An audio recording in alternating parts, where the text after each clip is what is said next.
So hi guys, welcome back to our channel. So ayun guys, i-share ko ulit sa inyo kung paano nga ba mag-connect ng affiliate partnerships dito sa ating Facebook at saka sa Shopee, lalong-lalo na po yung mga nasa Taiwan.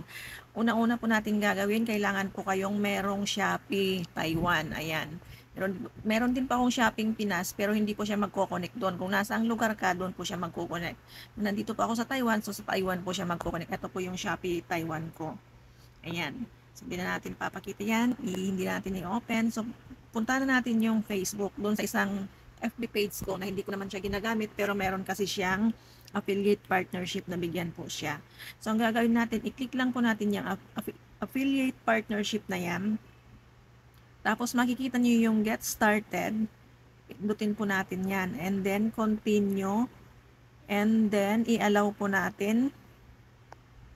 Ayan, basahin po ninyo yan kung gusto nyong basahin. Kailangan nyong basahin para maintindihan po natin. Pero syempre, hindi ko na yan babasahin dito.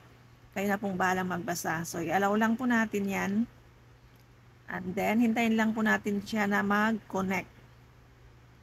Wait lang po natin. Then, ayan po yung ano natin. So, i-continue po natin. Lalabas po yung account ninyo sa Shopee. Then, click po nyo yung Facebook kung saang Facebook po ninyo yon. Ayan. Pag na-connect na, ayan, naglo-loading. So, ayan po, makikita ninyo, congrats, you're ready to earn with Shopee. Then, click lang po natin yung done. So, ayan guys, then, ayan, makikita na ninyo, nandyan yung mga product. So, paano naman tayo mag-post ng product? So, ayun guys, kapag ka nakagawa na i-connect na ninyo, na i-link na ninyo yung Shopee at saka yung affiliate partnership ninyo, ang next po natin gagawin ay ganito. Punta po tayo sa ating professional dashboard. Tapos, click po natin yung affiliate partnership. Tapos, dito guys, sa mga products, kailangan na natin i-add to favorites natin. Depende po yan sa inyo. Ang sa akin kasi, i-add to favorites ko na siya para every time na mag-post ako, nandun na, hindi na ako maghahanap-hanap. So, ayan, magsa-search tayo ng product. So, ayan, mag-a-add na tayo ng product. For example, ito po.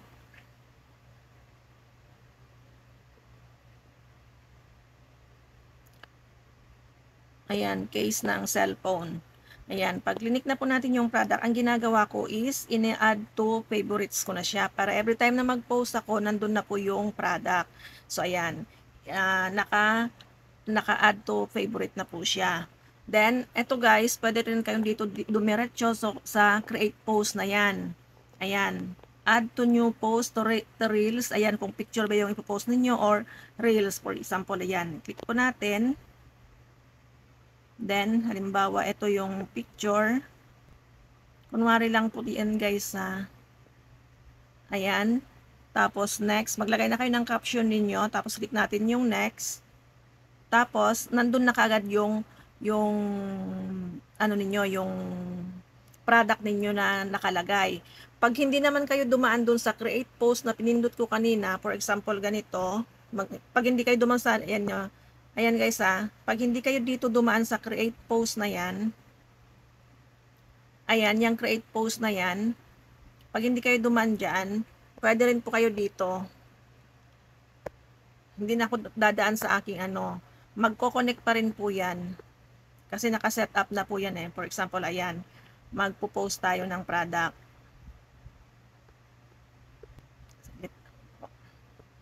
Ayan. Tapos caption, then click po natin yung next. Then dito, click po natin yung monetization. And then add product links. Ayan, eto na guys yung mga naka-add to favorites ko. Kaya kung ano yung mga gusto kong ilagay, i-click ko na lang po yung plus sign. Ayan. Then, i-click ko po yung save doon sa taas. Ayan. So, ayan po guys, nakita nyo, nandyan na po yung iPhone, yung ano, yung product na pinili ko. Ayan, kapag ka na-post na ninyo yan, so, ayan guys, kapag ka na-upload na yung product ninyo, makikita niyo dito sa comment section niya, eto na siya. Ayan. So, depende na po yung way ninyo na pag-post ng product. Pwede kayong dumaan sa create post doon mismo sa affiliate partnership na nakita ninyo kanina or diretso dyan sa timeline ninyo. Dalawa po yung paraan. Ngayon, kung gusto naman ninyong mag-add ulit dito sa comment section ng product pa, kapag ka nandun po kayo dun sa product na mismo, saglit lang po, ipakita ko ulit sa inyo. Ayan. For example, ito yung product, di ba? Ayan, for example, yung product. Pindutin po niyo yung copy link. Ayan. Tapos, kapag pinost na ninyo, na-post na ninyo yung product sa inyong Facebook, dito ninyo ilagay sa comment section niya yung link na kinapin ninyo. Pwede po ninyong lagyan yan. Nasa inyo na po yan kung lalagyan ninyo. Ngayon sa akin, minsan nilalagyan ko, minsan hindi na. Kasi meron, nandyan naman na eh. Ayun na po siya. Ngayon pag naglagay naman kayo, ganyan. Ayan, ganyan po yung mangyayari guys kapag sa link naman po ninyo inilagay yung sa comment section yung nilagay yung link, ganyan po yung itsura niya. Dati kasi wala pa tayong affiliate partnership na monetization, bali noon is magtag lang tayo ng product. Kaya dalawa yung option na ginagawa natin. Kaya pwedeng gawin yung dun sa comment section or yung tawag nito yung doon sa create post. Basta bahala na po kayo kung ano yung gusto nyong pag-post. Basta sa akin ang ginagawa ko, diretso po yan sa aking wall, tapos i-add ko na lang, then ganyan na po siya.